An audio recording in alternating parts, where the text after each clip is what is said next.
Commander Elena Santos stood at the viewport of the Lunar Defense Station, her dark eyes fixed on the holographic display of Earth's outer colonies.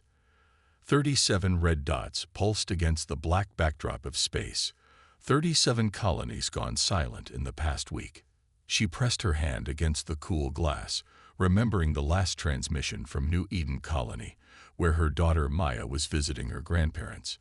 The message had been fragmented, distorted by something that defied their best encryption protocols. They're not killing. Taking the children. They want their minds. Then silence. That was 3 days ago. Behind her, the command center hummed with controlled chaos.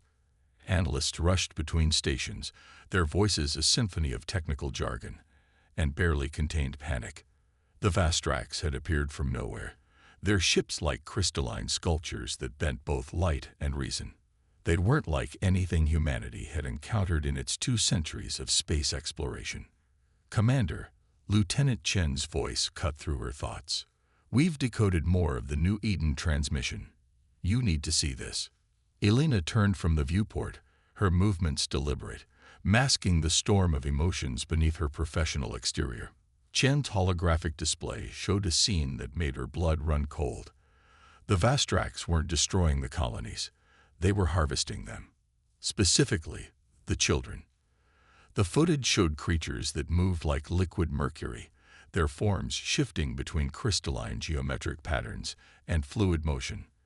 They passed through walls as if physical barriers were mere suggestions, but it was their interaction with the children that proved most disturbing. No violence, no struggle. They simply touched the children's foreheads, and their young victims fell into what appeared to be peaceful sleep. Analysis confirms they're targeting children between ages 8 and 12, Chen reported, his voice tight. New Eden had the highest concentration of children in that age range due to the education center. 143 children, including Maya. Elena finished, her voice steady despite the knife twisting in her gut. Maya had just turned 10 last month. The birthday celebration had been over quantum link, Elena's duties keeping her stationed at Luna. Now that distance felt like an abyss. Dr. Sarah Patel, the station's lead xenobiologist, approached with a data tablet.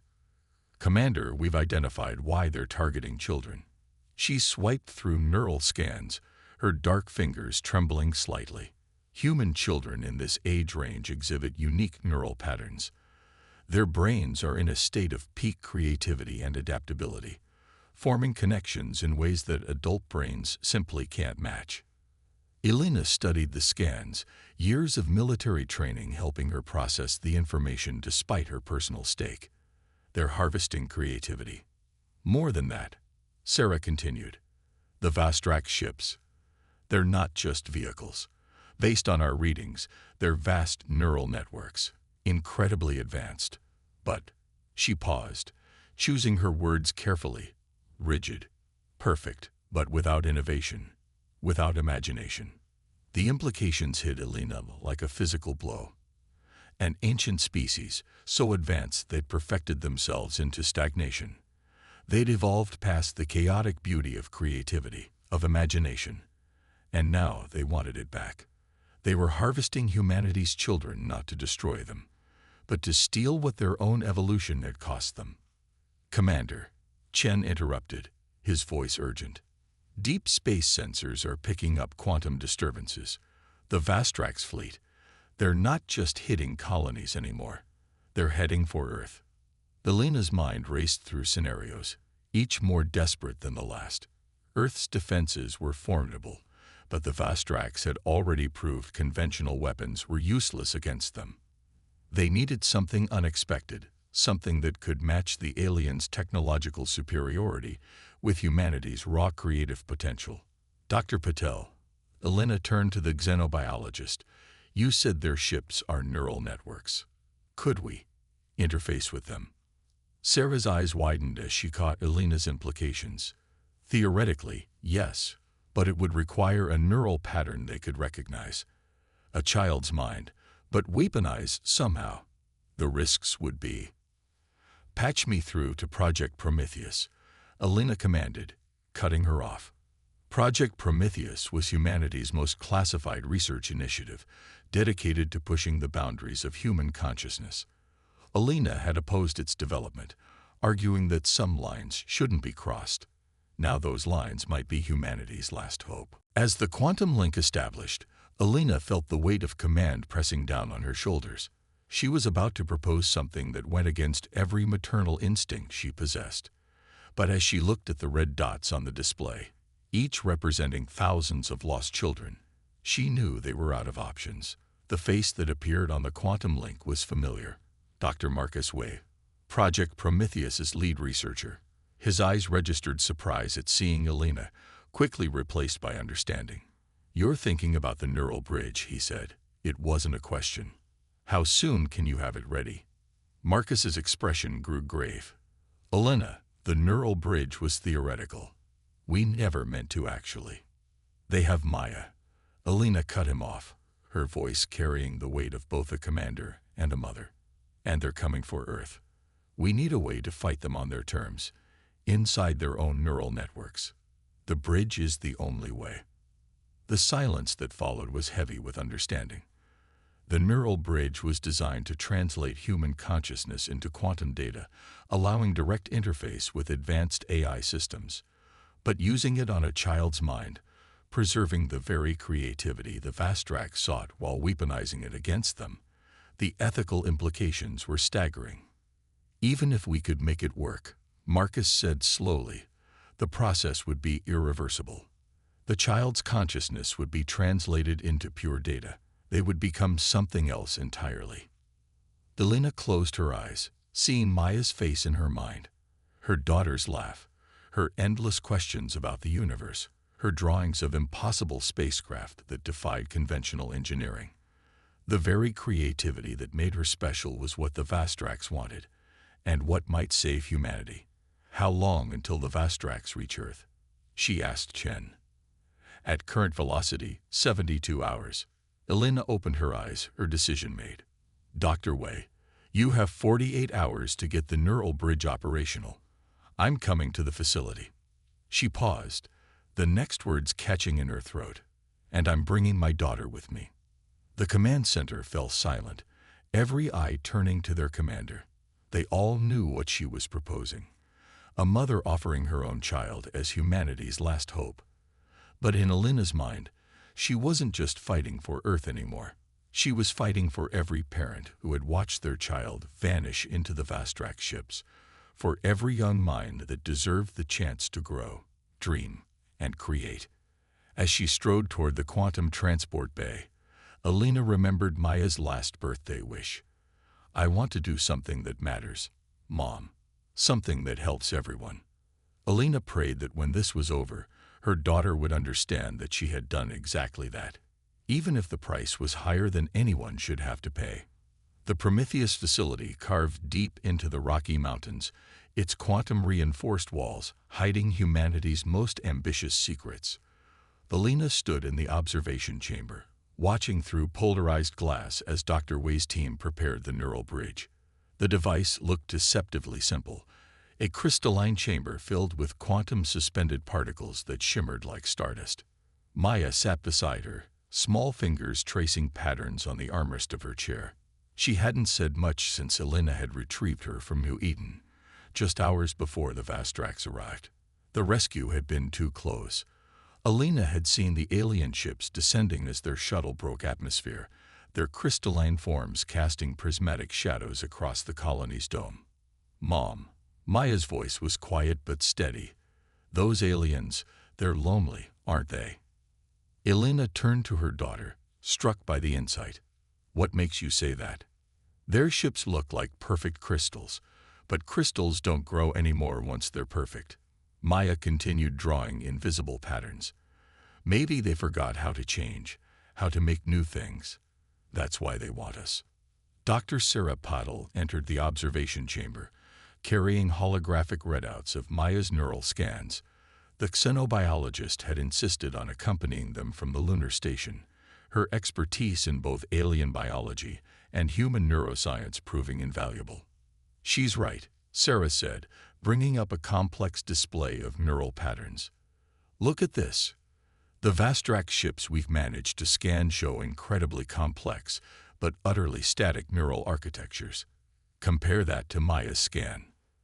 The display split, showing Maya's neural activity as a dance of light and color, connections forming and dissolving in endless patterns.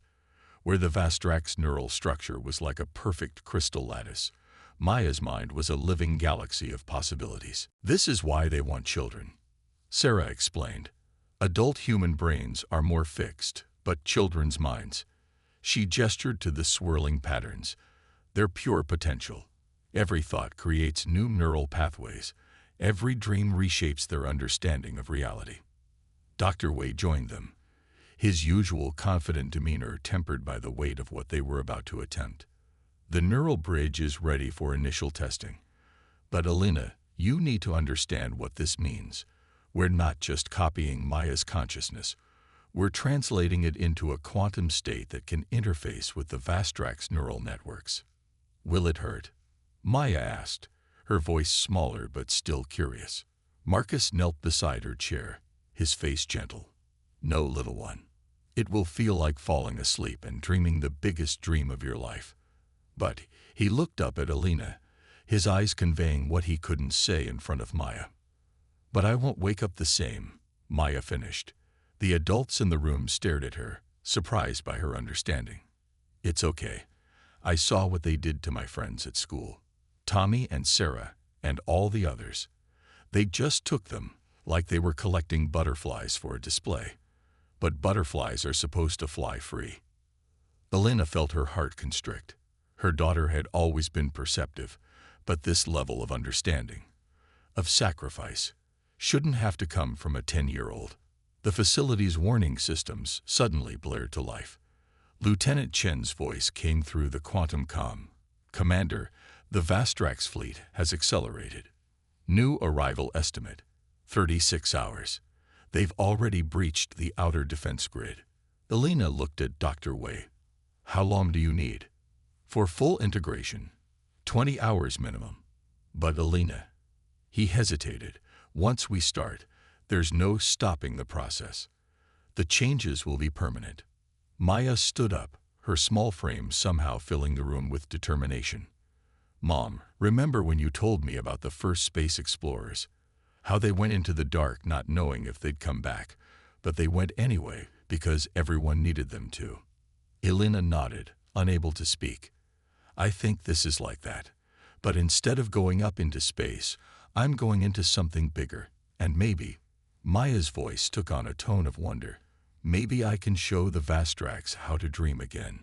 Sarah's instruments suddenly lit up with activity. These readings, Maya's neural patterns just shifted. They're creating configurations we've never seen before. It's like her mind is already preparing for the bridge. Dr. Wei rushed to examine the data. This is extraordinary. Her creativity isn't just random. It's adaptive. Her brain is literally teaching itself how to interface with quantum systems. Alina, your daughter might be even more suited for this than we thought. The observation chamber's displays filled with Maya's neural activity. Where before there were swirling patterns, now there were complex structures forming and reforming, each more beautiful than the last. It was as if her mind was composing a symphony of possibilities. Look, Maya pointed at the patterns, excited. It's like when I draw, but with thoughts instead of colors. Do you think the Vastrax forgot how to draw? Alina pulled her daughter close, breathing in the familiar scent of her hair. I think they forgot a lot of things, sweetheart. That's why they need someone to remind them. Dr. Wei cleared his throat. We should begin. The less time the Vastrax have to adapt to our defenses, the better our chances. Maya pulled back from her mother's embrace, her face set with a determination that broke Alina's heart. I'm ready. As the preparation began, Alina watched her daughter walk into the bridge chamber, her small footsteps determined. Maya paused at the threshold, turning back with a smile that contained all the wisdom of the universe. Mom, sometimes the biggest adventures start with closing your eyes. The chamber door sealed, and the quantum particles began to swirl around Maya's form. Alina pressed her hand against the glass, watching as her daughter's consciousness prepared to become humanity's greatest hope and its most terrible sacrifice. The neural bridge hummed with quantum energy as Maya's consciousness began its transformation. Through the observation window, Alina watched as the crystalline particles surrounding her daughter's form grew more intense, their light pulsing in sync with Maya's heartbeat. Dr. Wei's team worked at their stations, their movements precise and urgent, each aware that they were witnessing something unprecedented in human history. Neural pattern integration at 20%, Sarah announced, her eyes fixed on the streaming data. Her consciousness is beginning to translate into quantum states. It's beautiful. The holographic displays showed Maya's mind expanding into the quantum field, her thoughts becoming patterns of pure energy. But unlike the rigid, crystalline structures of the Vastrax, these patterns flowed and changed, carrying with them all the fluid creativity of a child's imagination. "There's something else," Dr. Wei said, his voice filled with wonder. "She's not just transferring into the quantum state, she's reshaping it. Look at these configurations." The quantum field around Maya had begun to form structures that defied conventional physics, where the Vastrax neural networks were based on perfect, unchanging patterns. Maya's consciousness created systems that evolved and adapted, each iteration more complex than the last. Suddenly, every screen in the facility flickered. In the bridge chamber, the quantum particles swirled faster, taking on colors that shouldn't exist in normal space. Maya's physical form remained still, but in the quantum realm, her mind was dancing. "Mom." Maya's voice came through the facility's speakers, but it was different now, layered with harmonics that made the air itself vibrate. "Mom, I can see everything. It's like all the stories in the universe are happening at once." Alina pressed closer to the glass. "I'm here, sweetheart. Are you okay?" "I'm more than okay." Maya's voice carried a sense of wonder that brought tears to Alina's eyes. The quantum field, it's not just numbers and energy. It's alive. And the Vastrax. Oh, Mom, they're so sad. They don't even know how sad they are. Dr. Wei's instruments sparked with sudden activity. Her consciousness is expanding exponentially. She's not just interfacing with our systems, she's reaching out into space itself. Through the facility's long-range sensors, they detected something extraordinary. The approaching Vastrax fleet had slowed, their perfect crystalline ships showing the first signs of uncertainty in their advance. "They can feel her," Sarah whispered. "She's already making contact with their neural networks." Inside the bridge chamber, the quantum particles had formed what looked like a miniature galaxy around Maya's suspended form. Each point of light was a thought, a memory, a dream.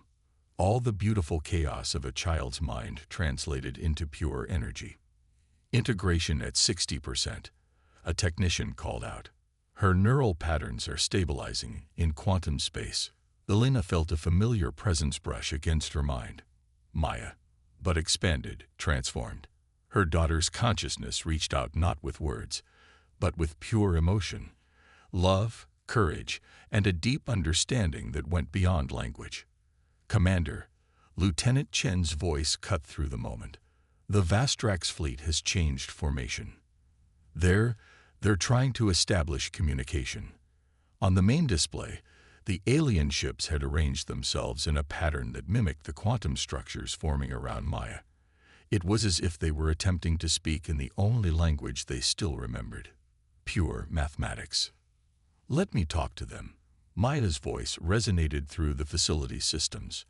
"I understand now. They didn't mean to become what they are. They thought perfection meant never changing, never making mistakes. They forgot that mistakes are how we learn to make new things." The quantum field surrounding Maya pulsed with new energy. On the screens, they could see her consciousness reaching out across space, touching the vast neural networks of the Vastrax ships. Where her mind made contact, their rigid patterns began to shift and flow.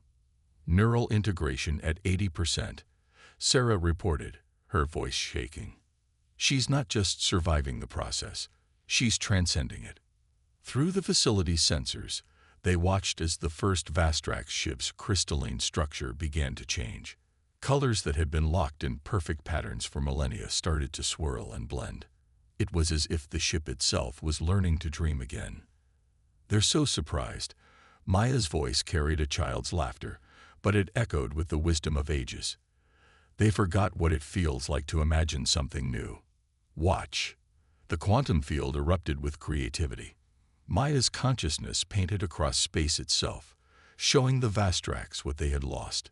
Every story she had ever read, every picture she had ever drawn, every dream she had ever dreamed. All of it flowed through the quantum networks, awakening something long dormant in the alien minds. "Final stage of integration beginning," Dr. Wei announced solemnly. "Elena, this is the point of no return." Elena nodded, tears streaming down her face. In the quantum realm, her daughter was becoming something unique in the universe, a bridge between human creativity and Vastrax technology, a child's imagination set free among the stars. "Mom!" Maya's voice was everywhere now. In the air, in the systems, in Elena's very thoughts. "I understand what I have to do. The Vastrax didn't come to destroy us. They came because they were dying inside. They just didn't know it. But now I can show them how to live again." The neural bridge pulsed one final time, and Maya's physical form dissolved into pure quantum energy. But instead of fear or loss, the room filled with a sense of joy. A child's laughter echoing through the cosmos, teaching ancient beings how to play again. In space, the Vastrax fleet had stopped its advance entirely. Their ships, once perfect and unchanging, now rippled with new patterns, new possibilities. They were experiencing something they had thought lost forever, the simple, profound joy of creation. The Prometheus facility had become more than a military installation. It was now the nexus of first contact with an ancient civilization, bridged by the consciousness of a child. Elena stood at her command station, watching as Maya's transformed presence rippled through both human and Vastrax systems, leaving change in its wake. "We're receiving data streams from the Vastrax fleet," Lieutenant Chen reported, his voice filled with awe. "But this isn't like any first contact protocol I've ever seen. It's stories. They're sending us stories." The facility's quantum processors struggled to translate the incoming data. On the main display, images formed and reformed. Crystal cities that stretched across entire galaxies, civilizations that had evolved beyond physical form, and the long, lonely journey that had led the Vastrax to Earth. But now these perfect, static memories were changing, touched by Maya's influence. "Look at these patterns," Dr. Y pointed to the neural activity readings. "Maya isn't just communicating with them. She's teaching them how to dream again. Every story they share gets reimagined, reshaped. She's showing them how to play with their own memories." Through the quantum network, Maya's consciousness danced between worlds. Her voice, when it came through the facility's speakers, carried echoes of both human emotion and Vastrax knowledge. "They built such beautiful things, Mom. Perfect things. But they forgot that sometimes the most beautiful things aren't perfect at all." The screens showed new images forming in the Vastrax neural networks. Their once rigid crystal ships began to change, organic patterns flowing through geometric perfection like water through ice. It was as if millennium of frozen creativity were finally beginning to thaw. "We're detecting massive energy signatures from the Vastrax fleet," Sarah announced, but her tone held wonder rather than fear. "They're transforming. Their entire neural architecture is reorganizing itself." Elena watched as the alien ships in orbit began to shift and flow, their crystalline structures becoming fluid organic. Where once they had been identical, each vessel now took on unique characteristics, as if remembering how to express individuality after eons of sameness. "Mom," Maya's voice resonated through the quantum field. "Remember when you taught me about metamorphosis? How caterpillars don't just grow wings, they dissolve completely and rebuild themselves. The Vastrax are like that now. They're remembering how to change." Dr. Wei's instruments detected something unprecedented. The Vastrax neural networks were generating new patterns, ones that had never existed in their perfect, static civilization. They were learning to innovate again, guided by the fearless creativity of a child's mind. "Commander," Chen interrupted, his voice urgent but not alarmed. "The other colonies, the ones the Vastrax visited, we're receiving signals. The children they took, they're being returned." Alina's heart leaped. "Are they all right?" "More than all right." Sarah cut in, examining the incoming data. "The children are unchanged physically, but their neural patterns, they've been enriched somehow. It's as if the Vastrax realized they couldn't take creativity. It had to be shared." Through the facility's communications, they could hear the joy of reuniting families across the colonies. But there was something else too. The children who had encountered the Vastrax had brought something back with them. Their drawings, their stories, their games all carried echoes of crystal dreams and quantum possibilities. "They understand now," Maya's voice came, filled with satisfaction. "You can't collect imagination like crystals in a case. It has to grow and change, and sometimes break and be rebuilt. That's what makes it special." The main display showed a new phenomenon. Where Vastrax ships came in contact with human settlements, hybrid structures began to form. Crystal spires that grew like plants, buildings that thought and dreamed, technology that evolved through the marriage of human creativity and Vastrax precision. "Neural scans are showing something remarkable," Dr. Wei said, studying the data streams. "The Vastrax aren't just learning to create again, they're learning to feel. Their neural networks are developing emotional patterns similar to human brains. They're growing." Elena felt Maya's presence brush against her consciousness, her daughter's love now carrying the weight of stars. "I'm not just me anymore, Mom. I'm something new. And I'm helping them become something new too. Something better." Through the quantum field, they watched as the first Vastrax began to try creating for creation's sake. Their ships, once weapons of harvest, became living artworks. The crystal cities in their memories began to dance with new possibilities. They were remembering how to play, how to explore, how to wonder. "The Vastrax fleet is transmitting to all colonies," Chen reported. They're asking permission to learn from us. Not to take, but to share, to grow together." In the quantum realm, Maya's consciousness had become a bridge between species, teaching ancient beings how to embrace imperfection, how to find beauty in change, how to dream again. Her sacrifice had transformed not just herself, but two civilizations. "Integration is complete," Dr. Wei announced softly.